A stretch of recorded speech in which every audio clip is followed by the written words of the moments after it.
Good morning class, আমি সন্তু। তোমরা দেখছো the learning expert 2.0 YouTube channel. তোমাদের সামনে যে WBP police constable, WBP SI, KP constable এবং ডাব্লিউবি জেল পুলিশের হিউজ ভ্যাকান্সি প্রকাশিত হয়েছে। তো তার জন্য আজ জিকেজিএস এর ওপর থেকে 10 নম্বর ক্লাস প্রোভাইড করা হচ্ছে। তো এর আগে অলরেডি আমরা জিকেজিএস এর ওপর থেকে 9টা ক্লাস কভার করে নিয়েছি। যদি সেই ক্লাসগুলো না দেখে থাকো, ওপরে আই বাটনে লিঙ্ক শো হচ্ছে, অথবা এই চ্যানেলের ডেসক্রিপশন বক্সটা ফলো করো, তার মধ্যে কিন্তু লিঙ্ক দেওয়া আছে, সেটার উপর ক্লিক করলে পরপর সেই ক্লাসগুলো সেখান থেকে করে নিতে পারবে।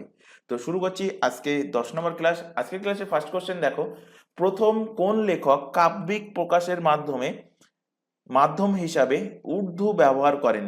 তো প্রথম কোন লেখক কাব্যিক প্রকাশের মাধ্যম হিসাবে উর্দু ভাষা ব্যবহার করেছেন? তো অ্যান্সার হবে আমির খসরু। অপশন নাম্বার এ এর কিন্তু সঠিক অ্যান্সার হবে। তো আমির খসরু প্রথম লেখক যিনি উর্দু ভাষার ব্যবহার করেন, তাই এনাকে উর্দু ভাষার জনক বলা হয়। আমির খসরুকে কি বলা হয়? উর্দু ভাষার উর্দু ভাষার জনক বলা হয়। কাকে বলা হয়? আমির খসরু থেকে। আমির খসরু থেকে আরো দুটো তিনটে কোশ্চেন আসে, সেগুলোও কিন্তু তোমাদের মাথায় রাখতে হবে। কোশ্চেন দেবে যে ভারতের তোতা পাখি, ভারতের ভারতের তোতা পাখি কাকে বলা হয়? তো ভারতের তোতা পাখি বলা হয় আমির খসরুকে। কোশ্চেন দেবে যে আমির খসরু কার সভাকবি ছিলেন? তো আমির খসরু ছিলেন আলাউদ্দিন খলজি। আমির খসরু ছিলেন আলাউদ্দিন আলাউদ্দিন খলজির আলাউদ্দিন খলজির সভাকবি ছিলেন কে? আলাউদ্দিন খলজির সভাকবি ছিলেন আমির খসরু। আমির খসরুর কিছু ফেমাস বই এখানে আমি লিখছি, তার মধ্যে সব থেকে ফেমাস যেটা বহুবার এক্সামে দিয়েছে সেটা হলো তুগলক নামা। তুগলক নামা বইটা কে লিখেছেন? লিখেছেন আমির খসরু। এছাড়া আরো দুটো বইয়ের নাম এখান থেকে রিলেট করো। একটা হলো খাজাইন উল ফুতুহ, খাজাইন উল খাজাইন উল ফুতুহা। আরেকটা হলো খামসা খামসা ই নিজামি। আচ্ছা, এখানে এই যে এক্সট্রা ফ্যাক্টগুলো তোমাদের লেখানো হচ্ছে, এগুলো কিন্তু অবশ্যই খাতায় নোট ডাউন করবে, কারণ এগুলো পিডিএফ আকারে ডাউনলোড করতে পারবে না। পিডিএফ আকারে শুধুমাত্র প্রিন্টেড কোশ্চেন অ্যান্সার যেগুলো আছে, প্রত্যেকদিন ক্লাসেই বলা হয়, সেইগুলোই শুধুমাত্র তোমরা ডাউনলোড করতে পারবে। কিভাবে ডাউনলোড করবে? নিচে যে টেলিগ্রাম লিঙ্কটা দেখতে পাচ্ছ, @দ্য লার্নিং এক্সপার্ট এসডি, অথবা এই ক্লাসের ডেসক্রিপশন বক্সটা ফলো করো, তার মধ্যে টেলিগ্রামের লিঙ্ক প্রোভাইড করা আছে, সেটার উপর ক্লিক করলে তোমরা টেলিগ্রাম গ্রুপে জয়েন হতে পারবে, এবং সেখান থেকে প্রত্যেকটা ক্লাসের, মানে এর আগে যে ক্লাসগুলো হয়ে গেছে, আজকে যে ক্লাসটা দেখছো বা ভবিষ্যতে যে ক্লাস হবে, প্রতিটা ক্লাসের পিডিএফ তোমরা ডাউনলোড করতে পারবে। চলে আসো পরের কোশ্চেন। ড্যাশ হলো বস্তুর একতাপীয় অবস্থা যার উপর নির্ভর করে বস্তুটি অন্য কোনো বস্তুকে তাপ প্রদান করবে কিংবা অন্য বস্তু থেকে তাপ গ্রহণ করবে। তো কি হলো বস্তুর একতাপীয় অবস্থা? তো অ্যান্সার হয়ে যাবে উষ্ণতা হলো বস্তুর একতাপীয় অবস্থা যার উপরে নির্ভর করে বস্তুটা অন্য কোনো বস্তুকে তাপ প্রদান করবে কিংবা অন্য কোনো বস্তু থেকে তাপ গ্রহণ করবে। তো অপশন এ এর কিন্তু সঠিক অ্যান্সার হবে। তো উষ্ণতা বস্তুর এমন একটা তাপীয় অবস্থা যা তাপ প্রবাহের অভিমুখ কিন্তু স্থির করে। তো উষ্ণতা কি? উষ্ণতা হলো তাপের ফল। অনেকে ভাবে তাপ আর উষ্ণতা একই, না। উষ্ণতা কি? তাপের ফল। উষ্ণতা হলো কি? উষ্ণতা হলো তাপের রেজাল্ট, তাপের ফল হলো কি? উষ্ণতা। আবার দুটো বস্তুতে তাপের পরিমাণ একই থাকলে উষ্ণতা একই হবে, এর কিন্তু মানে নেই। মানে উষ্ণতা কিন্তু আলাদা হতেও পারে। উষ্ণতাকে পরিমাপ করা হয় কিসের দ্বারা? তো উষ্ণতাকে পরিমাপ করা হয় সেন্টিগ্রেড দ্বারা। সেন্টিগ্রেড দ্বারা পরিমাপ করা হয়। ফারেনহাইট স্কেল দ্বারা পরিমাপ করা হয়। ফারেনহাইট স্কেল দ্বারা পরিমাপ করা হয়। উষ্ণতাকে পরিমাপ করা হয় কেলভিন স্কেল দ্বারা। তো উষ্ণতাকে কি দ্বারা পরিমাপ করা হয়? ফারেনহাইট স্কেল, সেন্টিগ্রেড স্কেল বা কেলভিন স্কেল দিয়ে কিন্তু উষ্ণতাকে পরিমাপ করা হয়। থার্মোমিটার মানে এই এককে উষ্ণতাকে পরিমাপ করা হয়, এবং কিসের দ্বারা পরিমাপ করা হয়? থার্মোমিটার নামক যন্ত্রের দ্বারা কিন্তু উষ্ণতাকে পরিমাপ করা হয়। এখানে অপশনে দেখো আছে অপশন ডিতে লিন তাপ। তো লিন তাপ কি একটু আলোচনা করে দিই। তাপমাত্রার পরিবর্তন, ভালোভাবে শুনবে, তাপমাত্রার পরিবর্তন না করে যে কোনো পদার্থের একক ভরের অবস্থা পরিবর্তন করার জন্য প্রয়োজনীয় তাপের পরিমাণকে লিন তাপ বলা হয়। লিন তাপের একক কি? লিন তাপের একক হলো joule per KG, joule per KG হলো জুল পার কেজি হলো লিন তাপের একক। চলে আসো পরের কোশ্চেন, ভারতের সর্ববৃহৎ লৌহ ইস্পাত কোম্পানিটি কোন রাজ্যে অবস্থিত? তো তার আগে জেনে নাও যে ভারতের সর্ববৃহৎ লৌহ ইস্পাত কোম্পানি কোনটা। ভারতের সর্ববৃহৎ লৌহ ইস্পাত কোম্পানি হলো টিসকো, TISCO। এর ফুল ফর্মটাও তোমাদের জানতে হবে, tata iron and steel company, T for tata, I for iron and steel company. এই টিসকো কবে ইস্টাবলিশ হয়েছিল, এটার ইস্টাবলিশ ইয়ারটাও মাথায় রাখতে হবে। 1907 সালে এর ইস্টাবলিশ হয়।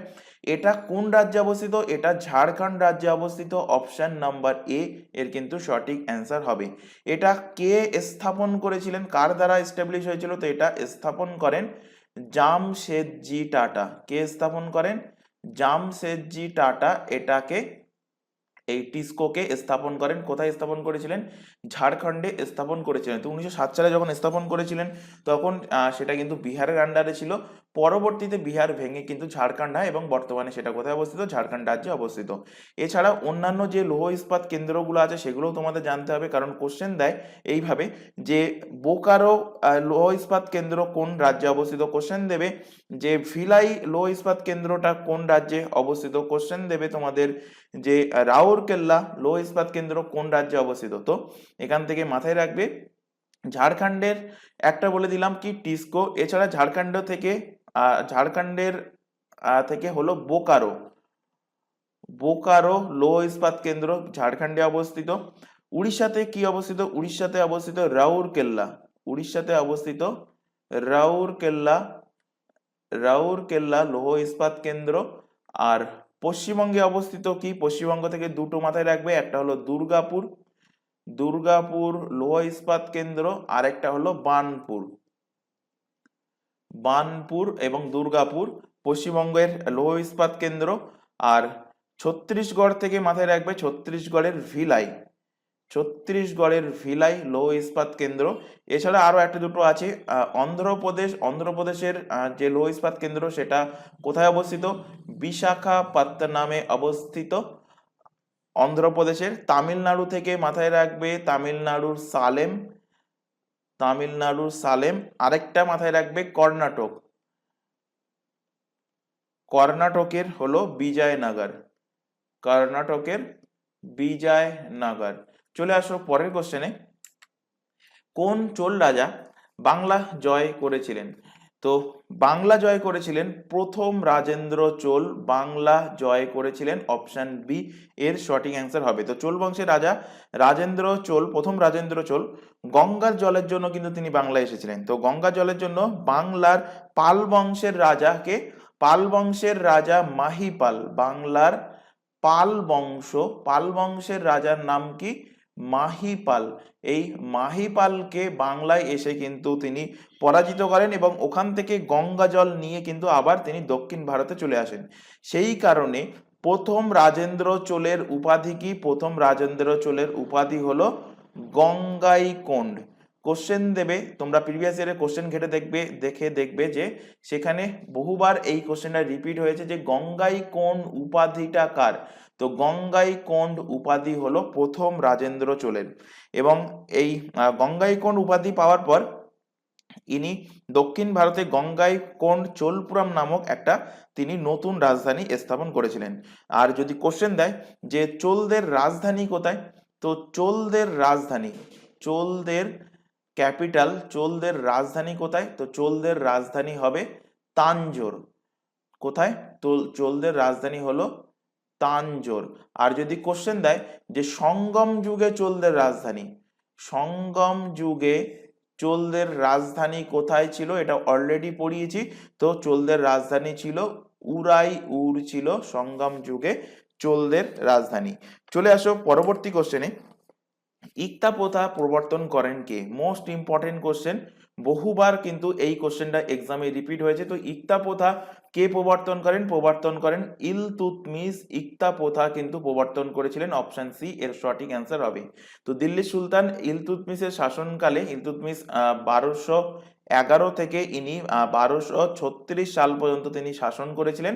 তো তো ইনি সর্বপ্রথম ইক্তা প্রথার সূচনা করেন। ইক্তা বলতে কি বোঝানো হয়? ইক্তা বলতে সুলতানের অধ্যস্থ যে সামরিক কর্মচারী, সেই সামরিক কর্মচারীদের প্রদত্ত জমি। ইক্তা গ্রহণকারীদের কি বলা হতো? বলা হতো ইক্তাদার, বা তাদেরকে বলা হতো মুক্তি বলা হতো।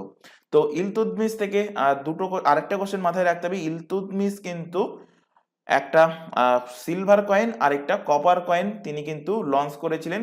তো মুদ্রা প্রচলন করেন দু প্রকার মুদ্রা, একটা হলো কি, একটা বললাম সিলভার কয়েন, আরেকটা সিলভার কয়েন, এবং আরেকটা তিনি প্রচলন করেন কপার কয়েন। সিলভার কয়েন এবং কপার কয়েন। তো সিলভার কয়েনের নাম কি? সিলভার কয়েনের নাম হলো টঙ্কা।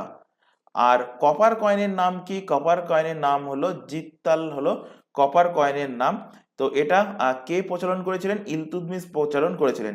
ইলতুৎমিশ থেকে আরেকটা কোশ্চেন দেয়, ইলতুৎমিশ তুকর-ই-চেহেলগানির প্রতিষ্ঠা করেছিলেন। 40 সদস্যের মিলিয়ে তিনি তুকুর-ই-চেহেলগানি, সম্ভবত এর আগের দিনের ক্লাসেও কিন্তু এই কোশ্চেনটা পড়ানো হয়েছিল। তুকুর-ই-চেহেলগানি প্রতিষ্ঠা করেন কে? প্রতিষ্ঠা করেন ইলতুৎমিশ। এবং গিয়াসউদ্দিন বলবান এই তুকুর-ই-চেহেলগানিকে কি করেছিল? তুকুর-ই-চেহেলগানিকে সমাপ্ত করেছিল।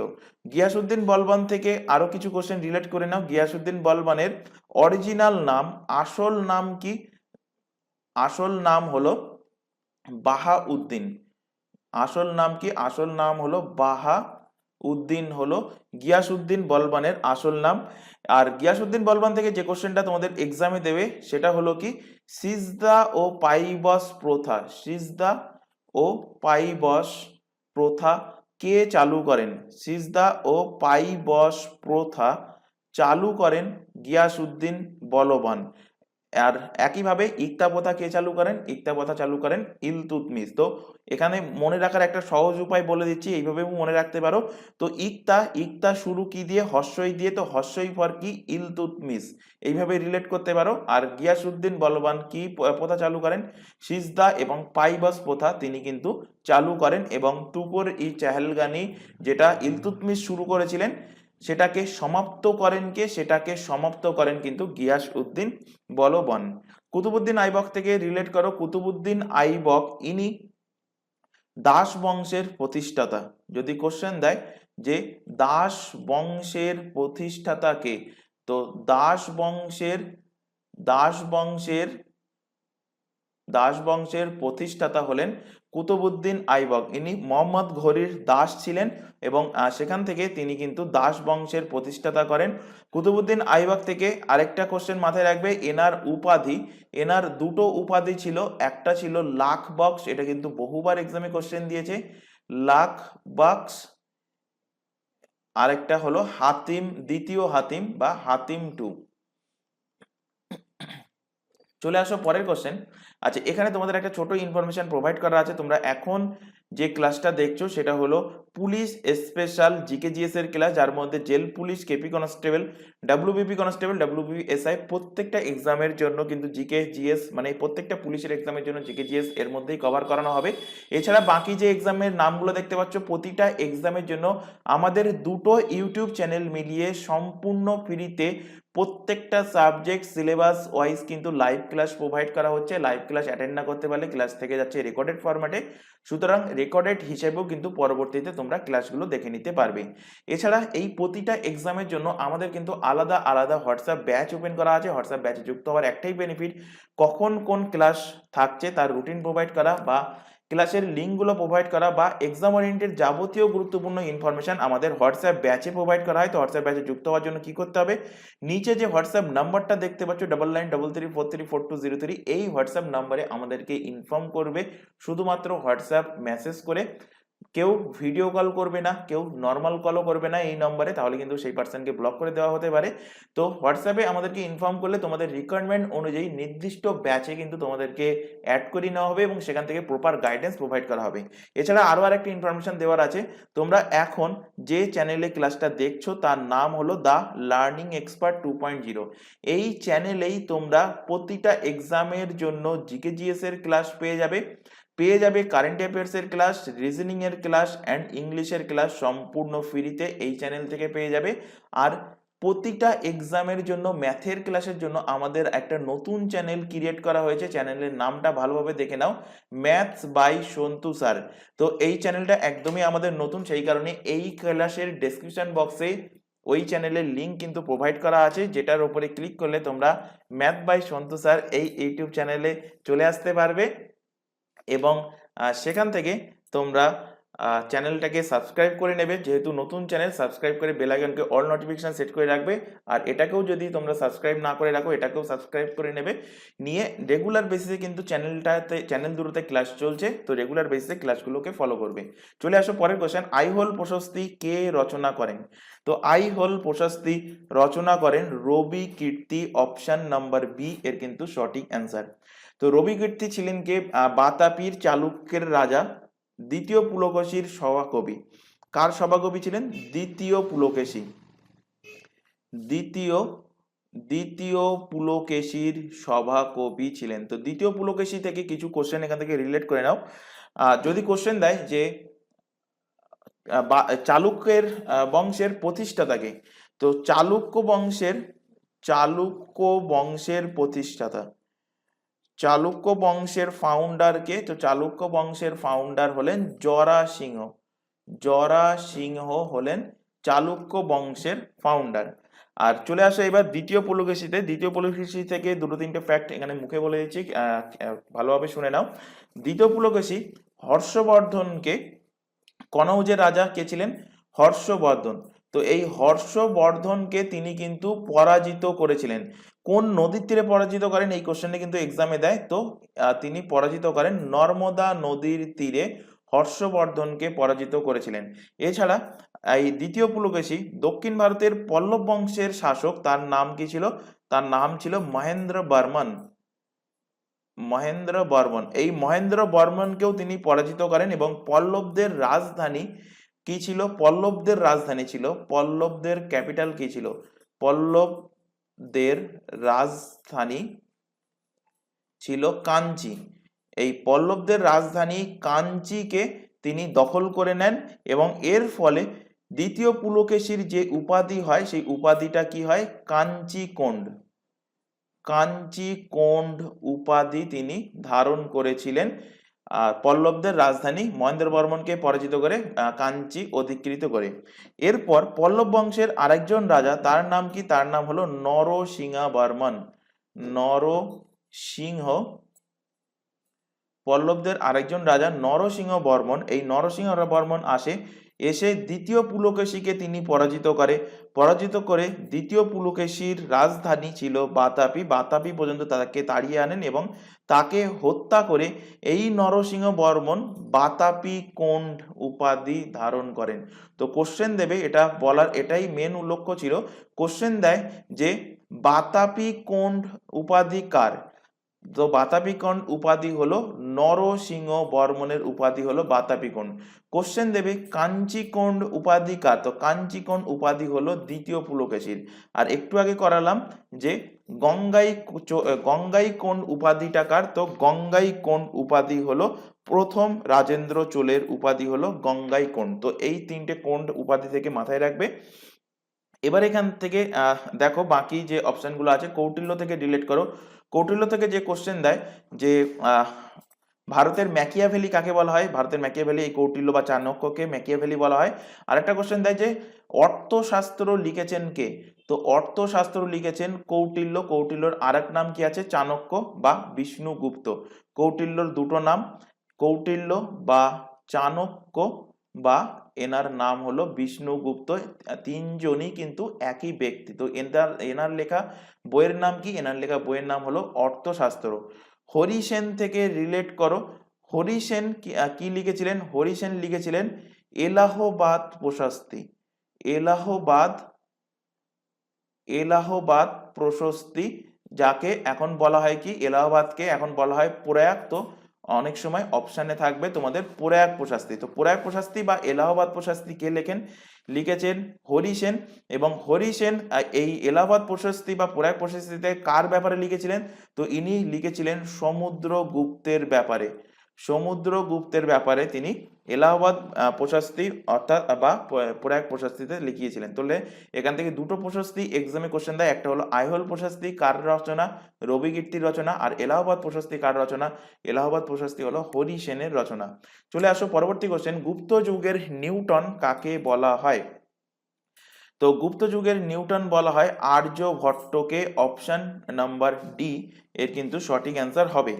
তো এই আর্যভট্টকে কেন গুপ্ত যুগের নিউটন বলা হয়? তো তার রচিত যে গ্রন্থগুলির মধ্যে সর্বাধিক যেটা প্রসিদ্ধ পেয়েছে সেটা কি? সেটা হলো আর্যভট্টীয়।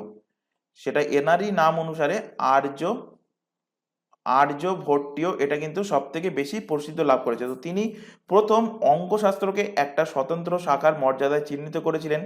এছাড়া গ্রহণ ক্ষেত্র বিজ্ঞানে অঙ্কশাস্ত্রের একটা স্বতন্ত্র শাখার মর্যাদা তিনি দান করেন, এবং এর পাশাপাশি পৃথিবী যে নিজ কক্ষপথে আপন কক্ষপথে যে আবর্তিত হয় এবং পৃথিবীর ছায়া যে চন্দ্রের ওপর পড়লে চন্দ্র গ্রহণ হয়, এই সত্য তিনি কিন্তু সর্বপ্রথম আবিষ্কার করেছিলেন।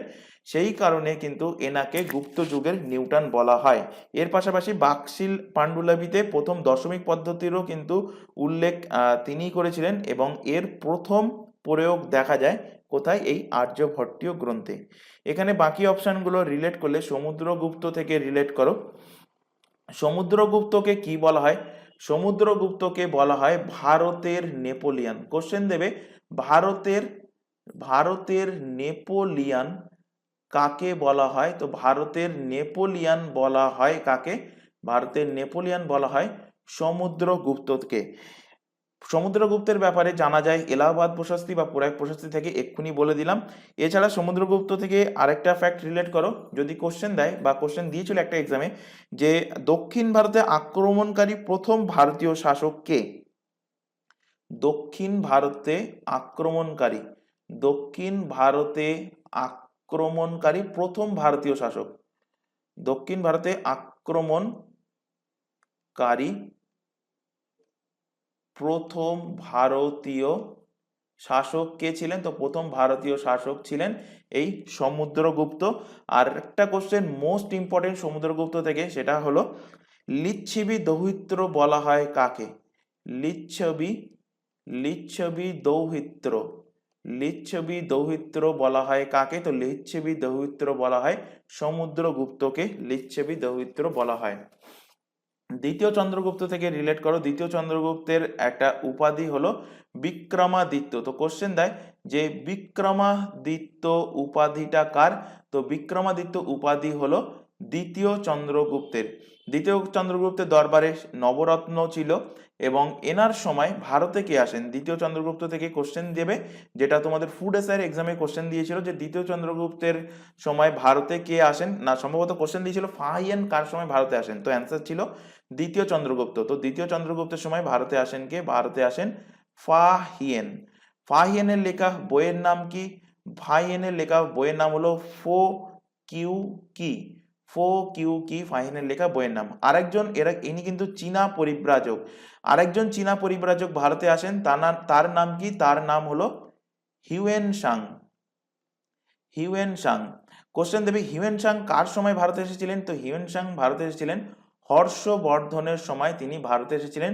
হিউয়েন সাং এর লেখা বইয়ের নাম কি? হিউয়েন সাং এর লেখা বইয়ের নাম হলো সি ইউ কি। হিউয়েন সাং এর লেখা বইয়ের নাম হলো সি ইউ কি। তো এটা মনে রাখার সব থেকে, এবং হিউয়েন সাংও ছিল কিন্তু চীনা পরিব্রাজক, ইনিও কিন্তু চীন থেকে এসেছিলেন। এবং এই দুজনের থেকে গুলিয়ে যায় সেটা মনে রাখার একটা সহজ উপায়, হিউয়েন সাং কি দিয়ে শুরু? হ দিয়ে শুরু। তো হর্ষবর্ধনও হ দিয়ে শুরু। আর বাকি যেটা পড়ে থাকছে সেটা হয়ে যাবে কি? সেটা হয়ে যাবে দ্বিতীয় চন্দ্রগুপ্ত। অর্থাৎ ফাহিয়েন হয়ে যাবে দ্বিতীয় চন্দ্রগুপ্ত, আর হিউয়েন সাং কার আমলে এসেছিলেন? হয়ে যাবে সেটা হর্ষবর্ধনের আমলে তিনি এসেছিলেন। চলে আসো পরের কোশ্চেন, দৌড়ার যুদ্ধ কাদের মধ্যে হয়েছিল? তো দৌড়ার যুদ্ধ হয় হুমায়ুন এবং আফগানদের মধ্যে দৌড়ার যুদ্ধ হয়। অপশন ডি এর সঠিক অ্যান্সার হবে। কবে হয়েছিল এই দৌড়ার যুদ্ধ? এটা হয়েছিল 1532 সালে দৌড়ার যুদ্ধ হয়েছিল হুমায়ুন এবং আফগানদের মধ্যে। বাকি যে অপশনগুলো আছে সেই অপশনগুলো এখান থেকে রিলেট করো। বাবর এবং রানা সুঙ্গার মধ্যে কিসের যুদ্ধ হয়েছিল? মোস্ট ইম্পর্টেন্ট কোশ্চেন, খানুয়ার যুদ্ধ। খানুয়ার যুদ্ধ হয়েছিল বাবর এবং রাণা সাঙ্গার মধ্যে। এবং খানুয়ার যুদ্ধ কবে হয়েছিল? খানুয়ার যুদ্ধ হয়েছিল 1527 সালে।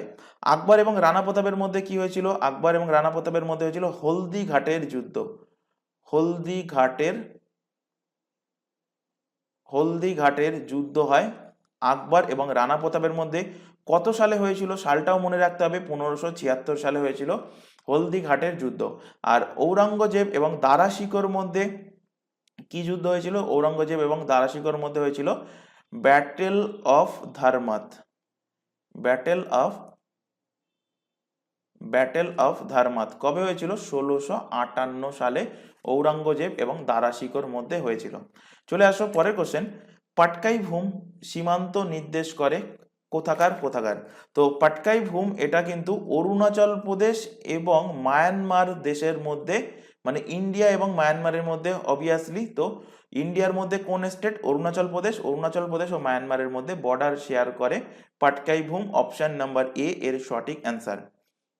এখান থেকে কোশ্চেন দেবে যে মায়ানমারের সাথে যে 4টে স্টেট, কোশ্চেন দুটো ভাবে দিতে পারে, মায়ানমারের সাথে ভারতের কতগুলো রাজ্য বর্ডার শেয়ার করে? তো মায়ানমারের সাথে বর্ডার শেয়ার করে ভারতের কটা রাজ্য? ভারতের 4টি রাজ্য। সেই 4টি রাজ্য কি কি? একটা হলো অরুণাচল প্রদেশ। অরুণাচল প্রদেশের নিচে কি আছে? অরুণাচল প্রদেশের নিচে আছে নাগাল্যান্ড। তো নাগাল্যান্ডও কিন্তু বর্ডার শেয়ার করে। নাগাল্যান্ডের নিচে কি আছে? নাগাল্যান্ডের নিচে আছে মণিপুর। মণিপুরও কিন্তু বর্ডার শেয়ার করে। এবং তার নিচে আছে কি? মিজোরাম। মিজোরামও কিন্তু বর্ডার শেয়ার করে। অরুণাচল প্রদেশের রাজধানী হলো ইটানগর, নাগাল্যান্ডের রাজধানী কোহিমা, মণিপুরের রাজধানী ইম্ফল, মিজোরামের রাজধানী হলো কি? আইজল। চলে আসো পরবর্তী কোশ্চেন। রবীন্দ্রনাথ ঠাকুর কবে বিশ্বভারতী বিশ্ববিদ্যালয় প্রতিষ্ঠা করেছিলেন? তো এটা জাস্ট অনলাইনের ফরম্যাটে মাথায় রাখবে। 1921 সালে তিনি বিশ্বভারতী বিশ্ববিদ্যালয় তিনি প্রতিষ্ঠা করেন। অপশন বি এর কিন্তু সঠিক অ্যান্সার হবে। চলে আসো পরের কোশ্চেনে। পার্লামেন্টে কার সম্মতি ছাড়া অর্থ বিল পেশ করা যায় না? তো পার্লামেন্টে অবভিয়াসলি ভারতের রাষ্ট্রপতির সম্মতি ছাড়া কিন্তু অর্থ বিল, মানি বিল পেশ করা যায় না। অপশন এ এর সঠিক অ্যান্সার হবে। মানি বিল থেকে আরেকটা কোশ্চেন দেয় যে মানি বিল অর্থাৎ অর্থ বিল শুধুমাত্র কোন সদনে পেশ করা যায়? মাথায় রাখবে, মানি বিল শুধুমাত্র অনলি লোকসভাতেই কিন্তু এটা পেশ করা যায়। রাজ্যসভাতে কিন্তু এটাকে পেশ করা হয় না। তো কোশ্চেনটা কিন্তু এক্সামে দিয়েছিল, মাথায় রাখবে মানি বিল কোন সভাতে পেশ করা হয়? লোকসভাতেই কিন্তু পেশ করা হয়। চলে আসো পরের কোশ্চেন। ভূমি সংস্কার মূলত কাদের অর্থনৈতিক উন্নতি সাধন করেছে? তো ভূমি সংস্কার এটা অর্থনৈতিকভাবে উন্নতি সাধন করেছে ক্ষুদ্র যে সমস্ত চাষি কৃষকরা আছে তাদেরকে করেছে। তো অপশন সি এর সঠিক অ্যান্সার হবে। জাস্ট অনলাইনের ফরম্যাটে মাথায় রাখবে 1956 সালে যে West Bengal land reforms act এসেছিল, তাতে কৃষিক্ষেত্রে প্রাতিষ্ঠানিক সংস্কারের কর্মসূচি হিসাবে কিন্তু এটা প্রবর্তিত করা হয়েছিল। চলে আসো পরের কোশ্চেন। লিয়ানা দেখা যায় কোথায়?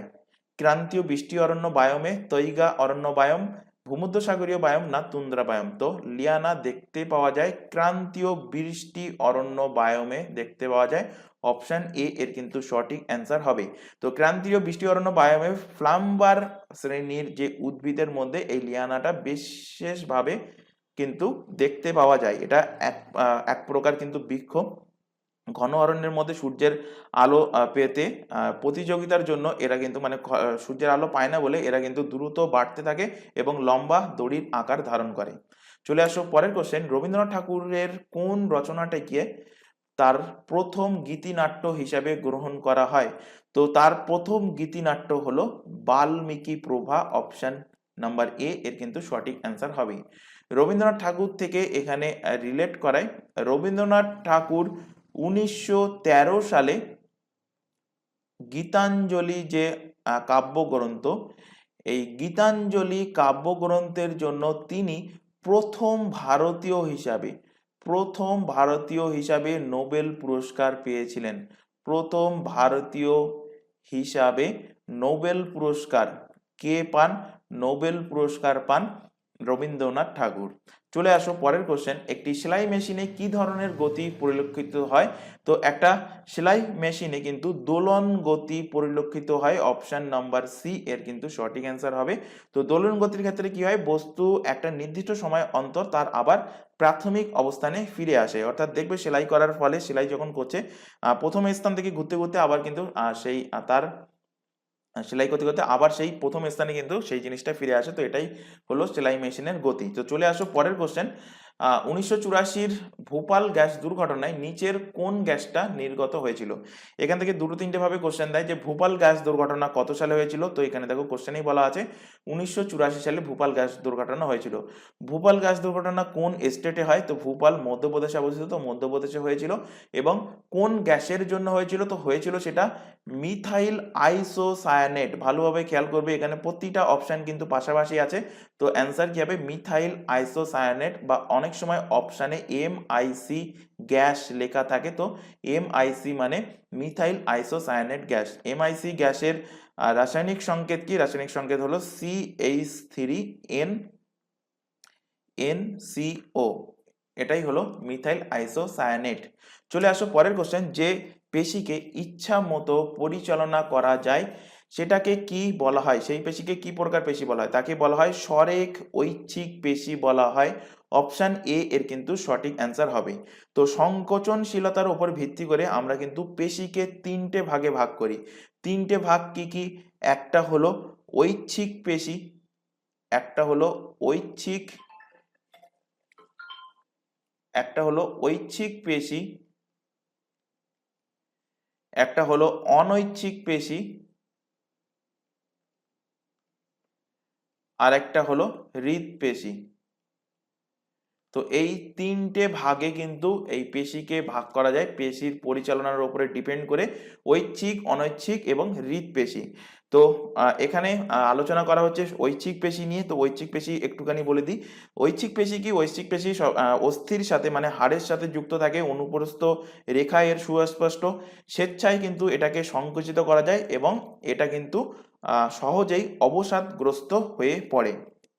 ঐচ্ছিক পেশির একটা উদাহরণ যদি তোমরা বলতে চাও, তো উদাহরণ বলতে কি হবে? উদাহরণ বলতে হবে হাতের যে বাইসেপস, হাতের বাইসেপস হলো একটা ঐচ্ছিক পেশির উদাহরণ।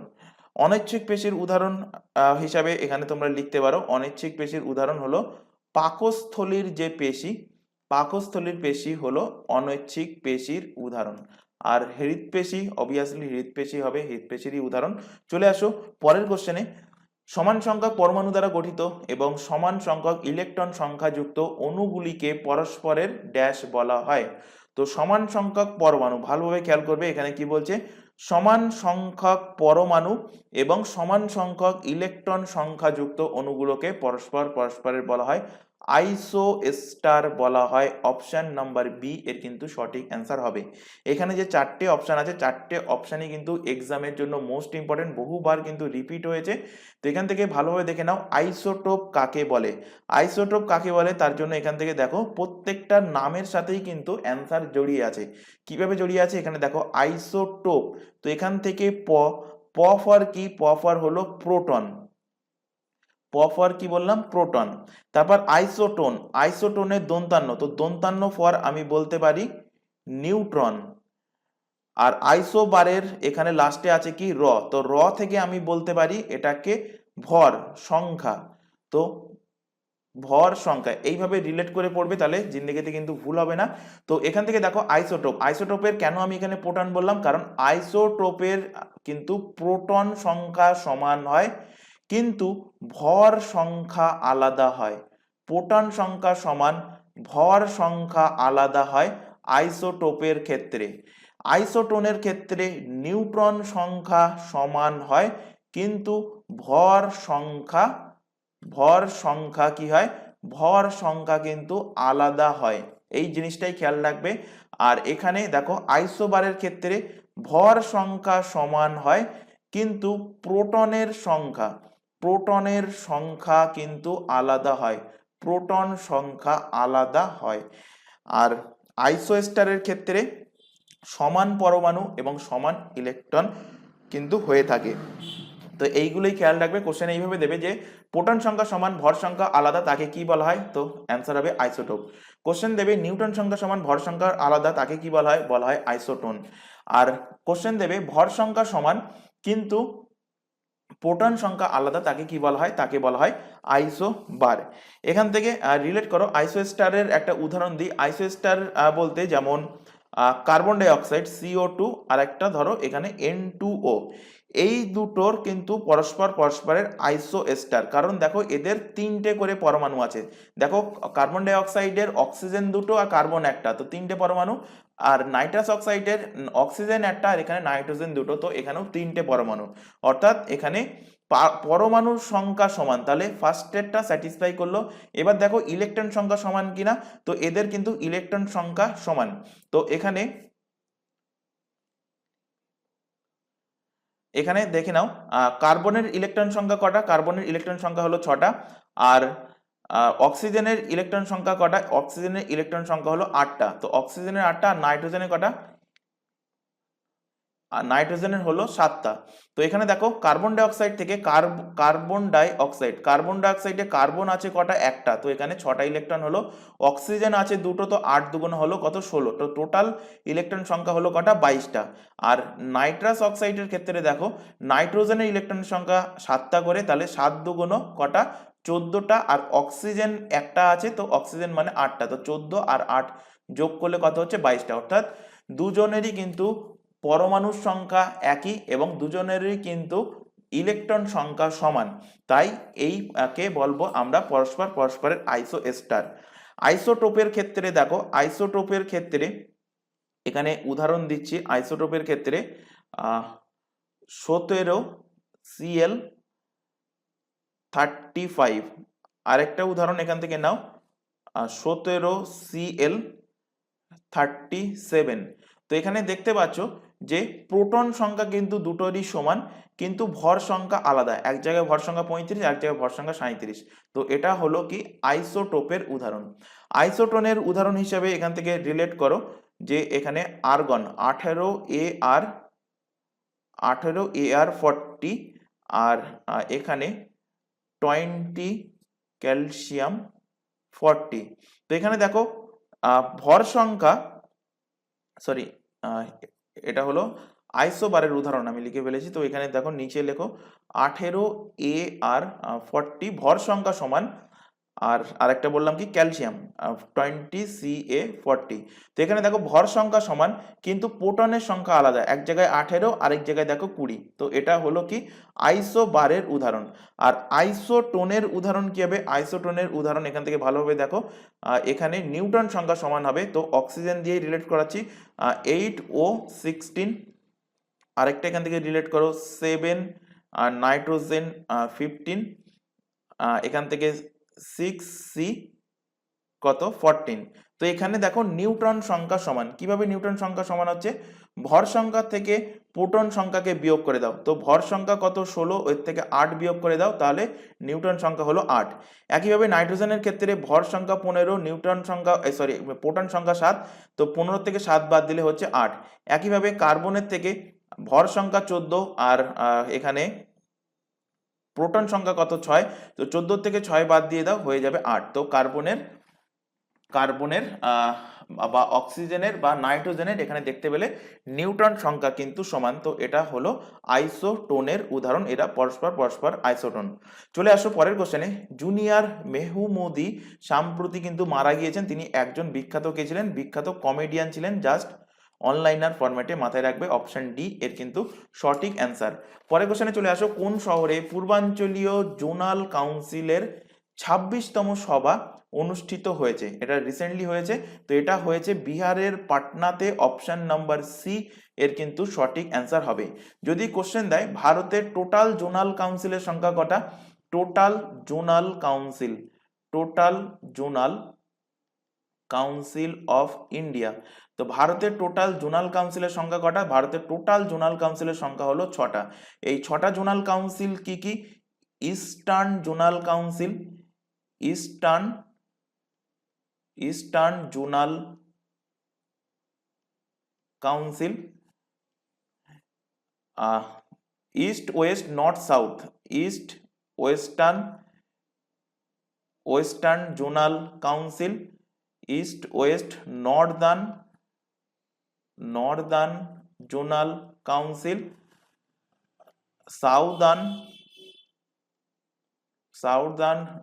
জোনাল কাউন্সিল, আরেকটা মিডিলে অবস্থিত তাকে কি বলা হয় সেন্ট্রাল জোনাল কাউন্সিল, আরেকটা হলো নর্থ ইস্ট সাইডে আছে, তো north eastern zonal council.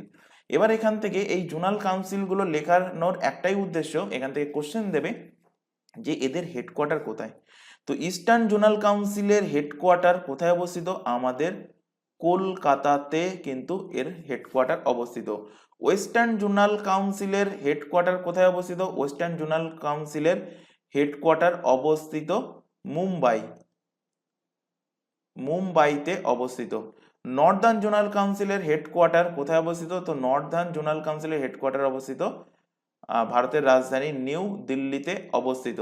Southern zonal কাউন্সিলের হেডকোয়ার্টার কোথায় অবস্থিত, সাউদার্ন জোনাল কাউন্সিলের হেডকোয়ার্টার অবস্থিত চেন্নাইতে অবস্থিত। আর সেন্ট্রাল জোনাল কাউন্সিলের হেডকোয়ার্টার কোথায় অবস্থিত, সেন্ট্রাল জোনাল কাউন্সিলের হেডকোয়ার্টার অবস্থিত প্রয়াগরাজ,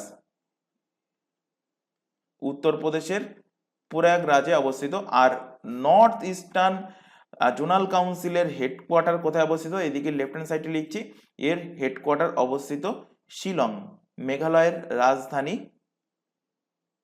শিলংয়ে অবস্থিত নর্থ ইস্টার্ন জোনাল কাউন্সিল। তো হেডকোয়ার্টার গুলো কোথায় অবস্থিত এগুলো কিন্তু অবশ্যই খেয়াল রাখবে। আরেকটা কোশ্চেন এখান থেকে দেয়, এই যে জোনাল কাউন্সিলের যে মিটিং, এই জোনাল কাউন্সিলের হেড কে থাকে, মিটিং এর হেড হিসাবে কে থাকেন, তো মিটিং এর হেড হিসাবে থাকবেন যিনি ভারতের হোম মিনিস্টার। তো ভারতের হোম মিনিস্টার কে এখন বর্তমানে, তো ভারতের বর্তমান হোম মিনিস্টার হলেন অমিত শাহ। ভোটের পরে হয়তো চেঞ্জ হতে পারে, তো যদি চেঞ্জ হয় সেটা কিন্তু আপডেট করে দেওয়া হবে। চলে আসো পরবর্তী কোশ্চেন এবং আজকের ক্লাসের লাস্ট কোশ্চেন, জাতীয় ক্রীড়া দিবস পালন করা হয় কবে। তো জাতীয় ক্রীড়া দিবস এটা কিন্তু মেজর ধ্যানচাঁদের জন্মদিন উপলক্ষে পালন করা হয়, এবং সেটা কবে, সেটা হলো 29শে আগস্ট। অপশন নাম্বার এ এর কিন্তু সঠিক অ্যান্সার হবে। তো আজকের ক্লাসে এই 21টা কোশ্চেন রাখা ছিল জিকেজিএস এর উপর থেকে। আশা করি প্রতিটা কোশ্চেন তোমাদের ক্লিয়ার হয়েছে। যদি কোথাও কোনো কোশ্চেনে ডাউট থেকে থাকে তো অবশ্যই সেটা কমেন্ট বক্সে কমেন্ট করে জানাবে। তোমাদের ডাউট থাকলে সেটা পরবর্তী ক্লাসে হোক বা কোনো একটা ডাউট ক্লিয়ারিং সেশন ডেকে সেই ডাউটগুলো কিন্তু ক্লিয়ার করা হবে। এছাড়া আর ক্লাস যদি ভালো লেগে থাকে তো অবশ্যই ক্লাসটাকে তোমরা লাইক করবে, তোমার বন্ধু বান্ধবের মধ্যে শেয়ার করবে যারা কম্পিটিটিভ এক্সামের জন্য এবং পুলিশের এক্সামের জন্য প্রিপারেশন নিচ্ছে। তো আজকের ক্লাস আমরা এখানে শেষ করছি। আজকের ক্লাস এই পর্যন্ত, নেক্সট দেখা হবে পরবর্তী ক্লাস নিয়ে। Thank you.